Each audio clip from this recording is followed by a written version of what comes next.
નમસ્કાર દર્શક મિત્રો, આપ જોઈ રહ્યા છો સવાલ ગુજરાત ન્યૂઝ। હવે જોઈએ અગત્યના સમાચાર। અમરેલી જિલ્લામાં ધારીના કુબડા ગામના એક વ્યક્તિના ઘરે ઘૂસી બે વ્યક્તિએ 1.5 લાખ પડાવી 5 કરોડ રૂપિયાની ખંડણી માંગતા ગુનો નોંધાતા લોકલ ક્રાઇમ બ્રાન્ચે બંને ખંડણીખોરને દબોચી લઈ ધારી પોલીસ દ્વારા તપાસનો ધમધમાટ શરૂ કર્યો। અમરેલી જિલ્લામાં આવેલ ધારીના કુબડા ગામમાં રહેતા દલસુખભાઈ પોપટભાઈ કોટડિયાના રહેણાંક મકાનમાં તારીખ 14/9/2024 ગેરકાયદેસર બે વ્યક્તિઓ પ્રવેશ કરી દલસુખભાઈને ગાળો આપી તારો હવાલો મળ્યો છે તેમ કહી આરોપી શૈલેષભાઈ નાથુભાઈ ચાંદુ મહેશ ઉર્ફે ભગો નાથાભાઈ જીકાદા રહેવાસી દોલતીવાળાએ જાનથી મારી નાખવાની ધમકી આપી હવાલાના રૂપિયા 10 લાખ 2 દિવસમાં તથા રૂપિયા 5 કરોડ 1 મહિનામાં ચૂકવી આપવાનું કહી બળજબરીથી રૂપિયા 1,50,000 કઢાવી લઈ ગુનો કરી ફરાર થતા દલસુખભાઈએ ધારી પોલીસ સ્ટેશનમાં ફરિયાદ નોંધાવતા ખળભળાટ મચી ગયો હતો।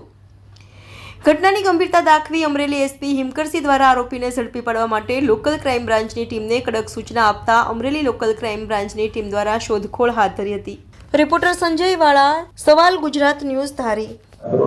ગઈ તારીખ 14/9/2024 ના રોજ ફરિયાદી શ્રી દલસુખભાઈ પોપટભાઈ કોટડિયા રહેવાસી કુબડાવાના જણાવ્યા મુજબ તેમના ઘરે શૈલેષ ચાંદુ અને બે અજાણા ઈસમો આવેલા અને તેમની પાસે 10 લાખ રૂપિયાની માગણી કરેલી અને 5 કરોડ રૂપિયા 1 મહિનામાં ચૂકવી આપવા જણાવેલું તેમજ બળજબરીથી 1.5 લાખ રૂપિયા એમની પાસેથી મેળવી અને જતા રહેલા। આ બાબતે ફરિયાદીશ્રીએ ફરિયાદ દાખલ કરાવેલી છે અને શૈલેષ ચાંદુ અને બીજા એક અન્ય ઈસમને હાલ અટકાયતમાં લીધેલ છે। સર, ખંડણી માંગવાનું કારણ શું? ફરિયાદી દલસુખભાઈના જણાવ્યા મુજબ તેમના પુત્ર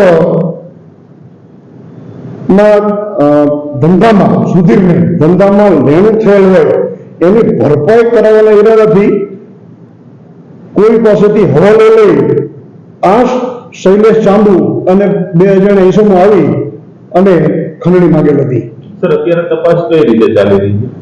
હાલ આરોપીની અટકાયત કરી છે, એનું કસ્ટોડિયલ ઇન્ટ્રોગેશન ચાલી રહ્યું છે અને પુરાવા એકત્રિત કરી રહ્યા છીએ અને જે પણ એમાં કસૂરવાર હશે એમને કાયદેસરની કાર્યવાહી કરવામાં આવશે। હું દલસુખભાઈ પોપટભાઈ કોટડિયા, ગામ કુબડા, મારી ત્યાં લુખા આવેલા ખંડણી માટે શૈલેષભાઈ દોલતી મારા છોકરાની ઉઘરાણી બતાવતા આવેલા 10 લાખ રૂપિયા કેશ દેવાના અને 5 કરોડ રૂપિયા 2 થી 2.5 મહિનામાં આપવાના। બે વ્યક્તિ હતા તો દબાણ કરતા 1.5 લાખ રૂપિયા મારી પાસેથી કેશ લઈ ગયેલા, મેં ગામમાંથી ઉછીના લઈ આવીને દીધેલા છે અને હાન થાય ત્યાં 8.5 લાખ રૂપિયા આપવાના। એ રૂપિયા પાછો એનો ફોન આવેલો કે પટેલ હું થયું, નકર સરા પોરવી દેતા વાર નહીં લાગે, મારે કોઈની બીક નથી।